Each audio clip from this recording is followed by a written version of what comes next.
Hello friends, hi. எல்லோரும் எப்படி இருக்கீங்க? கண்டிப்பாக நல்லா இருப்பீங்கன்னு நம்புகிறேன்.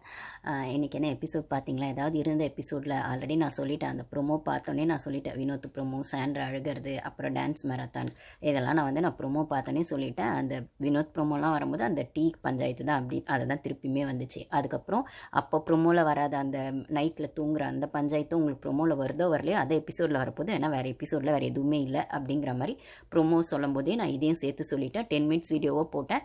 இப்போ உங்களுக்கு ரெண்டுத்தையுமே சேர்த்து கட் பண்ணி ஒரு வீடியோவை போட்டிருக்கேன் இன்றைக்கான எபிசோட். ஸோ டோட்டலாக எதுவுமே இல்லை. அதுக்கப்புறம் அந்த டான்ஸ் மேரத்தான் அதையுமே எஃப்ஜே கண்டுபிடிக்கல அப்படின்னு சொன்னேன். அதுக்கப்புறம் கண்டுபிடிச்சிருக்காங்க. ஸோ அதுதான் உங்களுக்கு எபிசோட் ஃபுல்லாக வந்துச்சு. அதுக்கப்புறம் திவ்யா பாருவோட விஷயங்கள் அதுலேயுமே அவள் சொல்லிவிட்டு அவள் ட்ரிகர் பண்ணுறதுக்காக தான் அவள் கேம் ஆனால் என்னோடய கேம் அப்படின்னு இந்த இடத்துல தான் பாரு கேம்லேருந்து டவுன் ஆகுறாங்க அப்படின்னு நான் சொல்கிறேன்.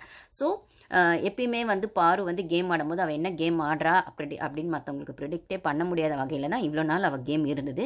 இப்போ நான் போய் திவ்யாவை நோண்ட போகிறேன், திவ்யாவை ட்ரிகர் பண்ண போகிறேன். அப்போ அவங்க அதுக்கு ஒரு ரியாக்ட் பண்ணுவாங்க. அதுதான் என்னோட கேம் அப்படின்னு அப்பட்டமாக அந்த ஒரு கேம் ஸ்ட்ராட்டஜியை சொன்ன இடத்துலேயே பாரு அவங்களோட கேமை லூஸ் பண்ணிட்டாங்க அப்படிங்கிறது தான் என்னோட விஷயம். ஸோ யாருமே அதை சொல்லாமல் நம்மளோட கேம் என்னவா இருக்குன்னு தெரியாத வரைக்கும் தான் அந்த பவர் நம்ம கையில் இருக்கும். ஸோ நம்மளோட கேமை மற்றவங்க ப்ரிடிக்ட் பண்ணிட்டாங்கன்னா அப்போ நம்ம கேமை நம்மளே ஸ்பாயில் பண்ணிக்கிறோம் அப்படிங்கிறது தான் அதுக்கான விஷயம். இப்போ பார்த்தீங்கன்னா அரோரா கேம் என்னவா இருந்ததுன்னு இப்போ வரைக்கும் தெரியல. ஃபஸ்ட்டு துஷார் கூட லவ் கண்டென்ட்டு இல்லை ரியல் லவ் என்னமோ ஒன்று. அதுக்கப்புறம் எல்லா ஜென்ஸ் கூடவும் அவங்க ஒரு கேம் ஆடுறாங்க, மேனிப்புலேஷன் கேம். அதை பற்றி நான் பேசியிருக்கேன். அதுக்கப்புறம் பாரு கூட ஒரு ட்ரையாங்கிள் கேம் ஆடினாங்க. பாரு காமராஜன் கூட. காமராஜன் கிட்ட அவங்களுக்கு ட்ரூ லவ்லாம் கிடையாது. ஆனால் அந்த ட்ரையாங்கிள் கேம் வச்சு ஒரு 3 வாரம் ஓட்டினாங்க.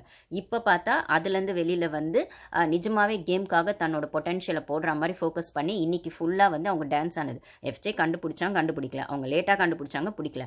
பட் ஆனால் அந்த 1 மணி நேரம் 2 மணி நேரம் விக்ரமை ஸ்க்ரீனில் காட்டி லைவ்லேயே ஆகட்டும், அதுக்கப்புறம் எபிசோட்லேயே ஆகட்டும் லைவில் காட்டி எபிசோட்லேயும் காட்டி எபிசோடில் குட் ஜாப்னு பிக் பாஸ் கிரேட் ஆட்டிடியூட் அப்படின்னு பாராட்டுற அளவுக்குலாம் நீங்கள் அதை ஹைலைட் எபிசோடில் பண்ணுறீங்கன்னா நீங்கள் என்ன சொல்ல வரீங்க? ஏன்னா உள்ள லைவ்லேயே நான் பார்த்துருப்பேன்.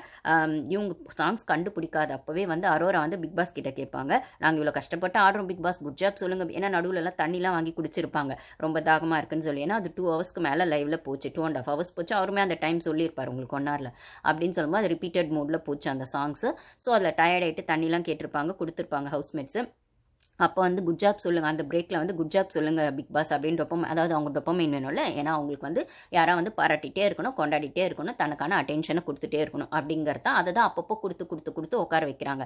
அந்த என்னமோ சொல்லுவாங்களே, தடவி தடவி தடவி உட்கார வைக்கிறாங்க அப்படிங்கிற மாதிரி. நாய்க்குட்டியை தடவிட்டே இருந்தால் அதுக்கு